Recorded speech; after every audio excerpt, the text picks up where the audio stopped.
मेरी गलबात तो आम आदमी पार्टी के लीडर नाल भी हुई है। इलैक्शन हुण तक जदों भी हुई आ, श्रोमणी अकाली दल की लीडरशिप ने जदों चाहया उदों इलैक्शन हुई है। 10 साल राज करने वाली लगातार पार्टी 15 सीटां ते आ गई। वो समझते आ कि लोग साडे खिलाफ ने, इस करके वो ये इलैक्शन अजे नहीं कराउणी चाहुंदे। उन्हां दी वजह करके ये इलैक्शन रोकी हुई है। देखो बीजेपी का जिन्ना चिर गठजोड़ बादल अकाली दल नाल आ, उन्ना चिर असीं उन्हां नाल कोई गल नहीं करांगे।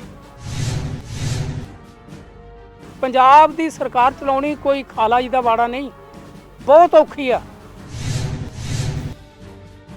श्रोमणी अकाली दल ਦੀਆਂ ਨੀਤੀਆਂ कोई माड़ियां नहीं, ना उस दिन सन ना अज ने। फर्क ही पिया आ कि जिस दिन तो सरदार सुखबीर सिंह बादल श्रोमणी अकाली दल के प्रधान बने, उन्हें अपनी मनमर्जी की, अपनी मनमर्जी ਦੀਆਂ ਨੀਤੀਆਂ बनाईਆਂ। ਤੁਸੀਂ ਸ਼੍ਰੋਮਣੀ ਅਕਾਲੀ ਦਲ ਦੀ ਜਿਸ ਤਰੀਕੇ ਨਾਲ ਤਾਰੀਫ ਕਰ ਰਹੇ ਹੋ, ਤੁਸੀਂ ਗੱਲ ਕਹੀ ਕਿ ਸੁਖਬੀਰ ਬਾਦਲ ਦੇ ਨਾਲ ਕਈ ਬੰਦੇ ਟੁੱਟ ਗਏ ਨੇ। ਜੇ ਸੁਖਬੀਰ ਸਿੰਘ ਬਾਦਲ ਪਾਰਟੀ ਦੇ ਪ੍ਰਧਾਨ ਨਹੀਂ ਰਹਿੰਦੇ ਫਿਰ ਸ਼੍ਰੋਮਣੀ ਅਕਾਲੀ ਦਲ 'ਚ ਵਾਪਸੀ ਹੋ ਸਕਦੀ ਤੁਹਾਡੀ?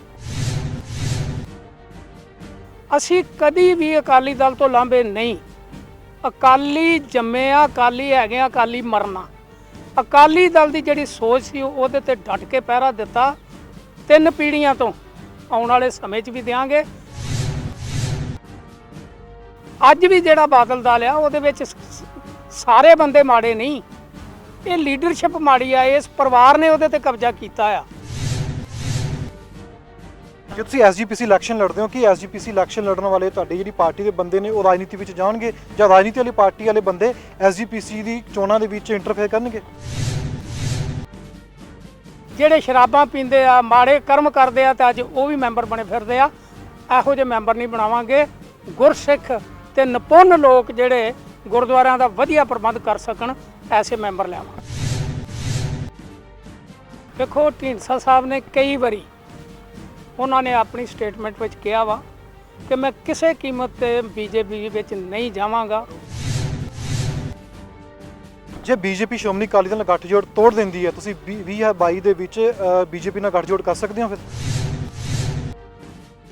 ਚੰਡੀਗੜ੍ਹ ਪ੍ਰੈਸ ਕਲੱਬ ਦੇ ਵਿੱਚ ਅੱਜ ਸ਼੍ਰੋਮਣੀ ਅਕਾਲੀ ਦਲ ਟਕਸਾਲੀ ਦੀ ਮੀਟਿੰਗ ਹੋਈ ਹੈ, ਤਾਂ ਮੀਟਿੰਗ ਦੇ ਵਿੱਚ ਅਲੱਗ-ਅਲੱਗ ਏਜੰਡੇ ਸੀ, ਤਾਂ ਕਿਸ ਤਰੀਕੇ ਨਾਲ ਲੱਗੇ ਜਾ ਕੇ ਰੂਪਰੇਖਾ ਤਿਆਰ ਹੋਏਗੀ। ਆਨੰਦਪੁਰ ਮਤੇ ਦੀ ਵੀ ਇਹਨਾਂ ਨੇ ਗੱਲਬਾਤ ਕੀਤੀ ਹੈ।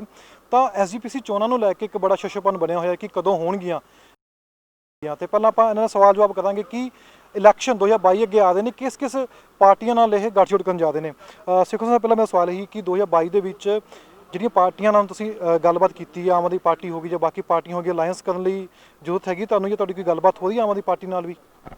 ਵੇਖੋ ਮੇਰੀ ਗੱਲਬਾਤ ਤੇ ਆਮ ਆਦਮੀ ਪਾਰਟੀ ਦੇ ਲੀਡਰਾਂ ਨਾਲ ਵੀ ਹੋਈ ਹੈ, ਬਹੁਜਨ ਸਮਾਜ ਪਾਰਟੀ ਦੇ ਲੀਡਰ ਨਾਲ ਵੀ ਹੋਈ ਹੈ, ਹੋਰ ਜਿਹੜੇ ਛੋਟੇ ਛੋਟੇ ਗਰੁੱਪ ਨੇ ਉਹਨਾਂ ਦੀ ਲੀਡਰਸ਼ਿਪ ਨਾਲ ਵੀ ਹੋਈ ਹੈ।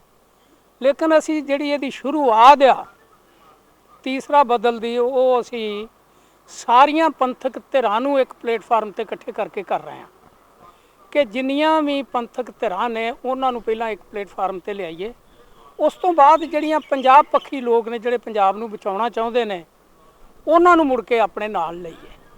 ਔਰ ਸਾਡੀ ਇਹ ਮਨਸ਼ਾ ਆ ਕਿ ਨੈਸ਼ਨਲ ਪਾਰਟੀ ਨੂੰ ਛੱਡ ਕੇ ਦੂਜੀਆਂ ਜਿਹੜੇ ਗਰੁੱਪ ਜਾਂ ਨਿੱਕੀਆਂ ਪਾਰਟੀਆਂ ਨੇ, ਉਹਨਾਂ ਨੂੰ ਇੱਕ ਪ੍ਰਧਾਨ, ਇੱਕ ਨਿਸ਼ਾਨ ਤੇ ਇੱਕ ਵਿਧਾਨ ਦੀ ਪਾਲਿਸੀ ਮੁਤਾਬਕ ਜਿਹੜਾ ਉਹਨਾਂ ਨੂੰ ਇਕੱਠਿਆਂ ਕੀਤਾ ਜਾਏਗਾ। ਹੁਣ ਤੁਸੀਂ ਆਨੰਦਪੁਰ ਸਾਹਿਬ ਮਤੇ ਦੀ ਵੀ ਗੱਲਬਾਤ ਕੀਤੀ ਆ, ਆਪਾਂ ਗੱਲਬਾਤ ਕਰਾਂਗੇ ਐਸਜੀਪੀਸੀ ਚੋਣਾਂ ਦੀਆਂ। ਐਸਜੀਪੀਸੀ ਚੋਣਾਂ ਹੁਣ ਹੋ ਨਹੀਂ ਰਹੀਆਂ, ਕਾਫੀ ਲੰਮਾ ਸਮਾਂ ਹੋ ਗਿਆ। ਤੁਹਾਨੂੰ ਕੀ ਲੱਗਦਾ ਇਸ ਉੱਪਰ ਜਿਸ ਤਰੀਕੇ ਨਾਲ ਸਿਆਸਤ ਹੋ ਰਹੀ ਹੈ, ਜੇ ਇਲੈਕਸ਼ਨ ਨਹੀਂ ਕਰਵਾਏ ਜਾ ਰਹੇ ਜਾਂ ਕਹਿ ਦਈਏ ਕਿ ਪੰਥ ਦੇ ਨਾਂ 'ਤੇ ਜਿਸ ਤਰੀਕੇ ਨਾਲ ਵੋਟਾਂ ਮੰਗੀਆਂ ਜਾ ਰਹੀਆਂ ਜਾਂ ਲੋਕ ਵੋਟਾਂ ਪਾ ਦਿੰਦੇ ਨੇ, ਹੁਣ ਤੁਹਾਨੂੰ ਕੀ ਲੱਗਦਾ ਇਲੈਕਸ਼ਨ ਕਰਵਾਏ ਨਹੀਂ ਜਾ ਰਹੇ ਜਾਂ ਇਲੈਕਸ਼ਨ ਹੋਣ ਲਈ ਹੋਰ ਸਮਾਂ ਚਾਹੀਦਾ? ਦੇਖੋ ਗੱਲ ਆ, ਇਲੈਕਸ਼ਨ ਹੁਣ ਤੱਕ ਜਦੋਂ ਵੀ ਹੋਈ ਆ, ਸ਼੍ਰੋਮਣੀ ਅਕਾਲੀ ਦਲ ਦੀ ਲੀਡਰਸ਼ਿਪ ਨੇ ਜਦੋਂ ਚਾਹਿਆ ਉਦੋਂ ਇਲੈਕਸ਼ਨ ਹੋਈ ਆ। ਤੇ ਹੁਣ ਵੀ ਕਿਉਂਕਿ ਬਾਦਲ ਅਕਾਲੀ ਦਲ ਦੀ ਤੇ ਕੇਂਦਰ ਦੀ ਸਰਕਾਰ ਵਿੱਚ ਭਾਈਵਾਲੀ ਆ, ਉਹਨਾਂ ਦੀ ਮਨਸ਼ਾ ਹੈ ਵੀ ਜਦੋਂ ਅਸੀਂ ਚਾਹੀਏ ਉਦੋਂ ਇਲੈਕਸ਼ਨ ਹੋਵੇ। ਇਲੈਕਸ਼ਨ ਤੇ ਡਿਊ ਆ, ਕਈ ਸਾਲ ਹੋ ਗਏ, 10 ਸਾਲ ਹੋ ਗਏ ਜਿਹੜੇ ਇਲੈਕਸ਼ਨ ਹੋਈ ਨੂੰ, ਤੇ ਹੋਣੀ ਚਾਹੀਦੀ ਆ, ਡਿਊ ਆ। ਲੇਕਿਨ ਇਲੈਕਸ਼ਨ ਹੋ ਨਹੀਂ ਰਹੀ, ਉਹਦਾ ਕਾਰਨ ਇਹ ਆ ਕਿ ਪੰਜਾਬ ਵਿੱਚ ਜੋ ਹਸ਼ਰ ਬਾਦਲ ਅਕਾਲੀ ਦਲ ਦਾ ਹੋਇਆ 2017 ਚ 10 ਸਾਲ ਰਾਜ ਕਰਨ ਵਾਲੀ ਲਗਾਤਾਰ ਪਾਰਟੀ 15 ਸੀਟਾਂ ਤੇ ਆ ਗਈ। ਉਹ ਸਮਝਦੇ ਆ ਕਿ ਲੋਕ ਸਾਡੇ ਖਿਲਾਫ ਨੇ, ਇਸ ਕਰਕੇ ਉਹ ਇਹ ਇਲੈਕਸ਼ਨ ਅਜੇ ਨਹੀਂ ਕਰਾਉਣੀ ਚਾਹੁੰਦੇ। ਉਹਨਾਂ ਦੀ ਵਜ੍ਹਾ ਕਰਕੇ ਇਹ ਇਲੈਕਸ਼ਨ ਰੋਕੀ ਹੋਈ ਹੈ। ਬੀਜੇਪੀ ਦੀ ਗੱਲ ਕਰੀਏ, ਜਿਸ ਤਰੀਕੇ ਨਾਲ ਹੁਣ ਬੀਜੇਪੀ ਦਾ ਗੱਠਜੋੜ ਹੈਗਾ, ਤਾਂ ਲੱਗਦਾ ਹੈ ਜੇ ਬੀਜੇਪੀ ਲੱਗ ਇੱਥੇ ਸੀਟਾਂ ਲੜਦੀ ਹੈ ਜਾਂ ਬੀਜੇਪੀ ਕਿਤੇ ਐਸਜੀਪੀਸੀ ਚੋਣਾਂ ਵੀ ਲੱਗ ਲੜ ਸਕਦੀ ਹੈ ਜੇ ਗੱਠਜੋੜ ਨਹੀਂ ਰਹਿੰਦਾ ਅਕਾਲੀ ਦਲ ਨਾਲ? ਦੇਖੋ, ਬੀਜੇਪੀ ਦਾ ਜਿੰਨਾ ਚਿਰ ਗੱਠਜੋੜ ਬਾਦਲ ਅਕਾਲੀ ਦਲ ਨਾਲ ਆ, ਉਹਨਾਂ ਚਿਰ ਅਸੀਂ ਉਹਨਾਂ ਨਾਲ ਕੋਈ ਗੱਲ ਨਹੀਂ ਕਰਾਂਗੇ। ਜਿੱਦਣ ਉਹਨਾਂ ਦਾ ਕੋਈ ਗੱਠਜੋੜ ਨਹੀਂ ਰਹੇਗਾ, ਫਿਰ ਜਿਹੜੀਆਂ ਧਿਰਾਂ ਇਕੱਠੀਆਂ ਹੋਣਗੀਆਂ ਉਹ ਇਹਦੇ ਤੇ ਜੋ ਵਿਚਾਰ ਬਣੇਗਾ ਫਿਰ ਅਗਲੀ ਗੱਲ ਕਰਾਂਗੇ। ਜਿਸ ਤਰੀਕੇ ਨਾਲ ਗੱਠਜੋੜ ਦੀ ਆਪਾਂ ਪਹਿਲਾਂ ਵੀ ਗੱਲਬਾਤ ਕਰਦੇ ਸੀ, ਤੁਸੀਂ ਵੀ ਕਿਹਾ ਵੀ ਅਸੀਂ ਹਰੇਕ ਪਾਰਟੀ ਨਾਲ ਅਲਾਈਅੰਸ ਕਰਨ ਲਈ ਤਿਆਰ ਹਾਂ ਸਿਵਾਏ ਕਾਂਗਰਸ ਤੇ ਅਕਾਲੀ ਦਲ ਨੂੰ ਛੱਡ ਕੇ।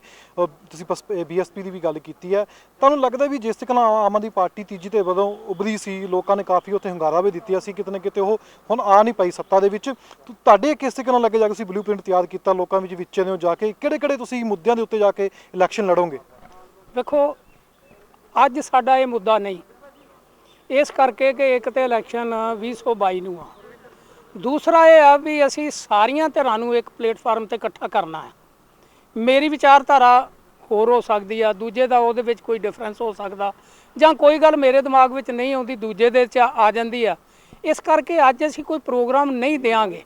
ਇਹ ਪ੍ਰੋਗਰਾਮ ਅਸੀਂ ਦਿਆਂਗੇ ਜਦੋਂ ਸਾਰੀਆਂ ਧਿਰਾਂ ਇੱਕ ਪਲੇਟਫਾਰਮ ਤੇ ਇਕੱਠੀਆਂ ਹੋਣਗੀਆਂ।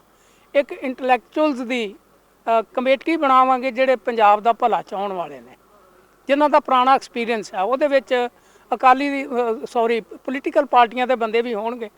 ਉਹ ਬਹਿ ਕੇ ਇਲੈਕਸ਼ਨ ਤੋਂ ਪਹਿਲਾਂ ਪੰਜਾਬ ਦੇ ਲੋਕਾਂ ਨੂੰ ਇੱਕ ਐਸਾ ਪ੍ਰੋਗਰਾਮ ਦੇਵਾਂਗੇ ਕਿ ਜਿਹੜਾ ਅੱਜ ਪੰਜਾਬ ਕਰਜ਼ੇ ਦੀ ਮਾਰ ਥੱਲੇ ਆ, 3 ਲੱਖ ਕਰੋੜ ਰੁਪਏ ਦਾ ਕਰਜ਼ਾ ਇਸ ਸਰਕਾਰ ਦੇ ਜਾਣ ਤੋਂ ਬਾਅਦ ਪੰਜਾਬ ਸਿਰ ਹੋ ਜਾਣਾ। ਪੰਜਾਬ ਦੀ ਸਰਕਾਰ ਚਲਾਉਣੀ ਕੋਈ ਖਾਲਾ ਜੀ ਦਾ ਵਾੜਾ ਨਹੀਂ, ਬਹੁਤ ਔਖੀ ਆ। ਐਸਾ ਪ੍ਰੋਗਰਾਮ ਬਣਾਉਣਾ ਪਏਗਾ ਕਿ ਪੰਜਾਬ ਕਰਜ਼ਾ ਮੁਕਤ ਵੀ ਹੋਵੇ, ਤੇ ਉਦੋਂ ਬਾਅਦ ਪੰਜਾਬ ਦੀ ਡਿਵੈਲਪਮੈਂਟ ਕਿਵੇਂ ਹੋਣੀ ਆ, ਇਹ ਅਸੀਂ ਉਸ ਵੇਲੇ ਪ੍ਰੋਗਰਾਮ ਦੇਵਾਂਗੇ ਜਦੋਂ ਸਾਰੀਆਂ ਧਿਰਾਂ ਨੂੰ ਇੱਕ ਪਲੇਟਫਾਰਮ ਤੇ ਇਕੱਠਾ ਕਰਾਂਗੇ। ਤੁਸੀਂ ਸ਼੍ਰੋਮਣੀ ਅਕਾਲੀ ਦਲ ਤੇ ਕਾਂਗਰਸ ਬਾਰੇ ਕਿਹਾ ਵੀ ਅਸੀਂ ਅਲਾਈਅੰਸ ਨਹੀਂ ਕਰਾਂਗੇ। ਜੇ ਸ਼੍ਰੋਮਣੀ ਅਕਾਲੀ ਦਲ ਵਿੱਚ ਹੁਣ ਜਿਸ ਤਰ੍ਹਾਂ ਟੁੱਟ ਕੇ ਬਾਹਰ ਆ ਰਹੇ ਨੇ ਲੀਡਰ ਆ ਰਹੇ ਨੇ, ਤੁਸੀਂ ਬਾਹਰ ਟੁੱਟ ਕੇ ਆਏ ਹੋ, ਤੁਹਾਨੂੰ ਕੀ ਲੱਗਦਾ ਪਾਰਟੀ ਦੀਆਂ ਨੀਤੀਆਂ ਨੂੰ ਦੇਖ ਕੇ ਬਾਹਰ ਜਾ ਰਹੇ ਨੇ ਸ਼੍ਰੋਮਣੀ ਅਕਾਲੀ ਦਲ ਤੋਂ, ਜਾਂ ਉੱਥੇ ਸੁਖਬੀਰ ਸਿੰਘ ਬਾਦਲ ਦੀ ਨੀਤੀਆਂ ਜਿਹੜੀਆਂ ਨੇ ਉਸ ਤੋਂ ਅਲੱਗ ਹੋ ਕੇ ਟੁੱਟ ਕੇ ਜਾ ਰਹੇ ਨੇ? ਸ਼੍ਰੋਮਣੀ ਅਕਾਲੀ ਦਲ ਦੀਆਂ ਨੀਤੀਆਂ ਕੋਈ ਮਾੜੀਆਂ ਨਹੀਂ, ਨਾ ਉਸ ਦਿਨ ਸਨ ਨਾ ਅੱਜ ਨੇ। ਫਰਕ ਕੀ ਪਿਆ ਆ ਕਿ ਜਿਸ ਦਿਨ ਤੋਂ ਸਰਦਾਰ ਸੁਖਬੀਰ ਸਿੰਘ ਬਾਦਲ ਸ਼੍ਰੋਮਣੀ ਅਕਾਲੀ ਦਲ ਦੇ ਪ੍ਰਧਾਨ ਬਣਿਆ, ਉਹਨਾਂ ਆਪਣੀ ਮਨਮਰਜ਼ੀ ਕੀਤੀ ਆ, ਆਪਣੀ ਮਨਮਰਜ਼ੀ ਦੀਆਂ ਨੀਤੀਆਂ ਬਣਾਈਆਂ, ਕਿਸੇ ਨਾਲ ਸੀਨੀਅਰ ਲੀਡਰਸ਼ਿਪ ਨਾਲ ਕੋਈ ਸੁਰ ਸਲਾਹ ਨਹੀਂ ਕੀਤੀ, ਜਿਹਦੀ ਵਜ੍ਹਾ ਕਰਕੇ ਅੱਜ ਅਕਾਲੀ ਦਲ ਦਾ ਹਸ਼ਰ ਇਹ ਹੋਇਆ ਆ। ਔਰ ਮੈਂ ਸਮਝਦਾ ਆ ਕਿ ਅਕਾਲੀ ਦਲ ਦੀਆਂ ਜੋ ਨੀਤੀਆਂ ਸਨ, ਜਿਵੇਂ ਮੈਂ ਪਹਿਲਾਂ ਪ੍ਰੈਸ ਕਾਨਫਰੰਸ ਦੌਰਾਨ ਵੀ ਦੱਸਿਆ ਕਿ ਅਨੰਦਪੁਰ ਦਾ ਮਤਾ ਉਹਨਾਂ ਦਾ ਆਧਾਰ ਸੀ। Federal system, real federal system in India ਉੱਤੇ ਅਕਾਲੀ ਦਲ ਪਹਿਰਾ ਦਿੰਦਾ ਸੀ, ਜਿਹਨੂੰ ਸਾਰੇ ਹਿੰਦੁਸਤਾਨ ਦੀਆਂ ਰੀਜਨਲ ਪਾਰਟੀਆਂ ਨੇ ਓਨ ਕੀਤਾ ਸੀ। ਸੋ ਐਸਾ ਪ੍ਰੋਗਰਾਮ ਸੀ ਸ਼੍ਰੋਮਣੀ ਅਕਾਲੀ ਦਲ ਦਾ ਜਿਹੜਾ ਅੱਜ ਸ਼੍ਰੋਮਣੀ ਅਕਾਲੀ ਦਲ ਛੱਡ ਚੁੱਕਾ ਹੈ। ਤੁਸੀਂ ਸ਼੍ਰੋਮਣੀ ਅਕਾਲੀ ਦਲ ਦੀ ਜਿਸ ਤਰ੍ਹਾਂ ਤਾਰੀਫ ਕਰ ਰਹੇ ਹੋ, ਤੁਸੀਂ ਗੱਲ ਕਹੀ ਕਿ ਸੁਖਬੀਰ ਬਾਦਲ ਦੇ ਨਾਲ ਕਈ ਬੰਦੇ ਟੁੱਟ ਗਏ ਨੇ, ਜੇ ਸੁਖਬੀਰ ਸਿੰਘ ਬਾਦਲ ਪਾਰਟੀ ਦੇ ਪ੍ਰਧਾਨ ਨਹੀਂ ਰਹਿੰਦੇ ਫਿਰ ਸ਼੍ਰੋਮਣੀ ਅਕਾਲੀ ਦਲ 'ਚ ਵਾਪਸੀ ਹੋ ਸਕਦੀ ਤੁਹਾਡੀ? ਵੇਖੋ, ਅਸੀਂ ਜਿਸ ਦਿਨ ਅਲੱਗ ਹੋਏ ਆ ਉਸ ਦਿਨ ਅਕਾਲ ਤਖਤ ਸਾਹਿਬ ਤੇ ਇਹ ਗੱਲ ਕਹੀ ਸੀ ਕਿ ਆ ਜਿਹੜੀਆਂ 3 ਸੰਸਥਾਵਾਂ ਨੇ, ਸ਼੍ਰੋਮਣੀ ਗੁਰਦੁਆਰਾ ਪ੍ਰਬੰਧਕ ਕਮੇਟੀ, ਸ਼੍ਰੋਮਣੀ ਅਕਾਲੀ ਦਲ ਤੇ ਸ਼੍ਰੀ ਅਕਾਲ ਤਖਤ ਸਾਹਿਬ, ਜਿਨ੍ਹਾਂ ਦਾ ਸ਼ਾਨਾ ਮਤਾ ਇਤਿਹਾਸ ਆ ਔਰ ਜਿਨ੍ਹਾਂ ਤੇ ਅੱਜ ਕਿੰਤੂ ਪਰੰਤੂ ਇੰਨੀ ਉਂਗਲਾਂ ਵੀ ਉੱਠਦੀਆਂ ਨੇ, ਕਈ ਤਰ੍ਹਾਂ ਦੀਆਂ ਗੱਲਾਂ ਹੁੰਦੀਆਂ ਨੇ, ਇਹ ਜੋ ਆਨ ਸ਼ਾਨ ਇਹਨਾਂ ਸੰਸਥਾਵਾਂ ਦੀ ਗਵਾਚੀ ਆ, ਅਸੀਂ ਉਹਦੀ ਬਹਾਲੀ ਵਾਸਤੇ ਯਤਨ ਕਰਾਂਗੇ। ਸੋ ਉਹਦੇ ਵਿੱਚ ਅਕਾਲੀ ਦਲ ਵੀ ਸ਼ਾਮਲ ਆ। ਅਸੀਂ ਕਦੀ ਵੀ ਅਕਾਲੀ ਦਲ ਤੋਂ ਲਾਂਭੇ ਨਹੀਂ। ਅਕਾਲੀ ਜੰਮਿਆ, ਅਕਾਲੀ ਹੈਗੇ ਆ, ਅਕਾਲੀ ਮਰਨਾ। ਅਕਾਲੀ ਦਲ ਦੀ ਜਿਹੜੀ ਸੋਚ ਸੀ ਉਹਦੇ ਤੇ ਡਟ ਕੇ ਪਹਿਰਾ ਦਿੱਤਾ 3 ਪੀੜ੍ਹੀਆਂ ਤੋਂ, ਆਉਣ ਵਾਲੇ ਸਮੇਂ 'ਚ ਵੀ ਦਿਆਂਗੇ। ਲੇਕਿਨ ਦੁੱਖ ਇਸ ਗੱਲ ਦਾ ਕਿ ਅਕਾਲੀ ਦਲ ਆਪਣੇ ਸਾਰੇ ਪ੍ਰੋਗਰਾਮ ਪੰਥਕ ਏਜੰਡਾ ਹੀ ਛੱਡ ਗਿਆ, ਪੰਜਾਬ ਦੇ ਭਲੇ ਦਾ ਏਜੰਡਾ ਹੀ ਛੱਡ ਗਿਆ।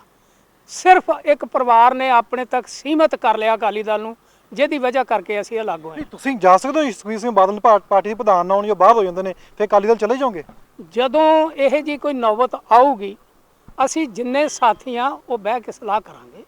ਕੋਈ ਮਾੜੀ ਗੱਲ ਨਹੀਂ, ਅੱਜ ਵੀ ਜਿਹੜਾ ਬਾਦਲ ਦਲ ਆ ਉਹਦੇ ਵਿੱਚ ਸਾਰੇ ਬੰਦੇ ਮਾੜੇ ਨਹੀਂ, ਇਹ ਲੀਡਰਸ਼ਿਪ ਮਾੜੀ ਆ, ਇਸ ਪਰਿਵਾਰ ਨੇ ਉਹਦੇ ਤੇ ਕਬਜ਼ਾ ਕੀਤਾ ਆ।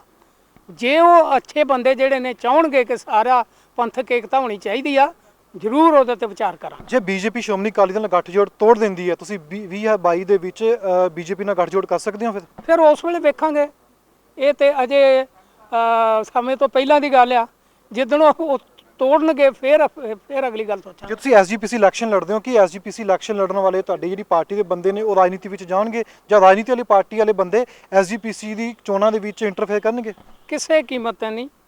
ਜਿਸ ਦਿਨ ਅਸੀਂ ਸ਼੍ਰੋਮਣੀ ਅਕਾਲੀ ਦਲ ਟਕਸਾਲੀ ਬਣਾਇਆ, ਸਾਡੀ ਪਹਿਲੀ ਜਿਹੜੀ ਪ੍ਰੈਸ ਸਟੇਟਮੈਂਟ ਹੈ, ਜਿਹੜਾ ਅਸੀਂ ਪ੍ਰੋਗਰਾਮ ਦਿੱਤਾ ਸੀ, ਉਹਦੇ 'ਚ ਬੜਾ ਸਪਸ਼ਟ ਲਿਖਿਆ ਸੀ ਕਿ ਜਿਹੜਾ ਵੀ ਸਾਡਾ ਸੱਜਣ, ਸਾਡਾ ਸਾਥੀ ਸ਼੍ਰੋਮਣੀ ਗੁਰਦੁਆਰਾ ਪ੍ਰਬੰਧਕ ਕਮੇਟੀ ਦੀ ਇਲੈਕਸ਼ਨ ਲੜੇਗਾ, ਉਹ ਕਿਸੇ ਕੀਮਤ ਤੇ ਪੋਲੀਟੀਕਲ ਇਲੈਕਸ਼ਨ ਐਮਐਲਏ ਜਾਂ ਐਮਪੀ ਦੀ ਕੋਈ ਨਹੀਂ ਲੜੇਗਾ।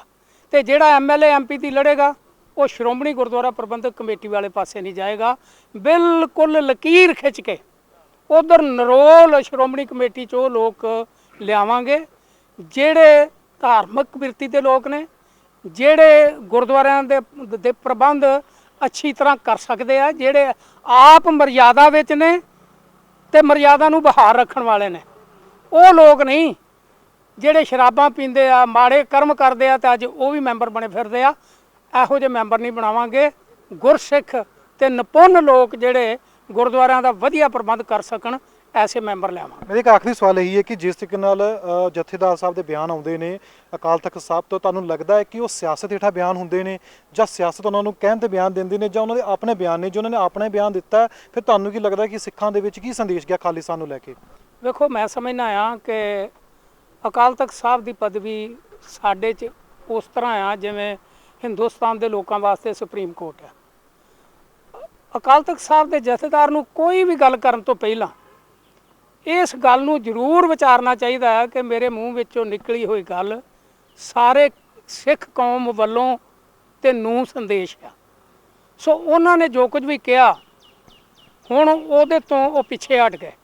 ਔਰ ਮੈਂ ਸਮਝਦਾ ਕਿ ਇਹ ਉਹਨਾਂ ਦੇ ਦੋਵਾਂ ਬਿਆਨਾਂ ਤੋਂ ਬਾਅਦ ਮੇਰੇ ਕੁਝ ਕਹਿਣ ਦੀ ਲੋੜ ਨਹੀਂ ਰਹੀ। ਮੇਰੇ ਇੱਕ ਆਖਰੀ ਸਵਾਲ ਇਹੀ ਹੈ ਕਿ ਜਿਸ ਤਰੀਕੇ ਨਾਲ ਢੀਂਡਸਾ ਸਾਹਿਬ ਸ਼੍ਰੋਮਣੀ ਅਕਾਲੀ ਦਲ ਛੱਡ ਕੇ ਆਉਂਦੇ ਨੇ, ਉਸ ਤੋਂ ਬੜੀਆਂ ਚਰਚਾਵਾਂ ਚੱਲਦੀਆਂ ਨੇ ਕਿ ਬੀਜੇਪੀ ਵਿੱਚ ਚਲੇ ਜਾਣਗੇ। ਬੀਜੇਪੀ ਵਾਲੇ ਉਹਨੂੰ ਸਨਮਾਨਿਤ ਵੀ ਕਰਦੇ ਨੇ, ਤੁਹਾਨੂੰ ਯਾਦ ਹੋਣਾ। ਤੁਹਾਨੂੰ ਲੱਗਦਾ ਕਿ ਢੀਂਡਸਾ ਆਪਦੇ ਸਟੈਂਡ ਤੇ ਕਾਇਮ ਨੇ, ਜਾਂ ਉਹ ਸਟੈਂਡ ਕਦੇ ਵੀ ਬਦਲ ਸਕਦੇ ਨੇ? ਵੇਖੋ, ਢੀਂਡਸਾ ਸਾਹਿਬ ਨੇ ਕਈ ਵਾਰੀ ਉਹਨਾਂ ਨੇ ਆਪਣੀ ਸਟੇਟਮੈਂਟ ਵਿੱਚ ਕਿਹਾ ਵਾ ਕਿ ਮੈਂ ਕਿਸੇ ਕੀਮਤ ਤੇ ਬੀਜੇਪੀ ਵਿੱਚ ਨਹੀਂ ਜਾਵਾਂਗਾ। ਉਹਨਾਂ ਇੱਥੋਂ ਤੱਕ ਕਿਹਾ ਕਿ ਅੱਜ ਤੱਕ ਨਾ ਬੀਜੇਪੀ ਦੀ ਲੀਡਰਸ਼ਿਪ ਨਾਲ ਤੇ ਨਾ ਇਹਨਾਂ ਦੀ ਉਹਨਾਂ ਨਾਲ, ਨਾ ਉਹਨਾਂ ਦੀ ਇਹਨਾਂ ਨਾਲ ਇਸ ਇਸ਼ੂ ਤੇ ਕੋਈ ਗੱਲ ਹੋਈ ਆ। ਸੋ ਐਸੀ ਕੋਈ ਗੱਲ ਜਾਪਦੀ ਨਹੀਂ। ਇਹ ਸਨ ਸਾਡੇ ਨਾਲ ਸੇਵਾ ਸਿੰਘ ਸੇਖਵਾਂ, ਜਿਨ੍ਹਾਂ ਨੇ ਹਰ ਸਵਾਲ ਦੇ ਜਵਾਬ ਦਿੱਤੇ ਨੇ। ਤਾਂ ਆਪਾਂ ਹੁਣ ਦੇਖਾਂਗੇ ਕਿ ਕਿਸ ਤਰੀਕੇ ਨਾਲ ਜਾ ਕੇ ਅਕਾਲੀ ਟਕਸਾਲੀ ਜਿਹੜੇ ਹੈਗੇ 2022 ਦੇ ਵਿੱਚ ਆਪਣੀ ਰੂਪਰੇਖਾ ਤਿਆਰ ਕਰਨਗੇ।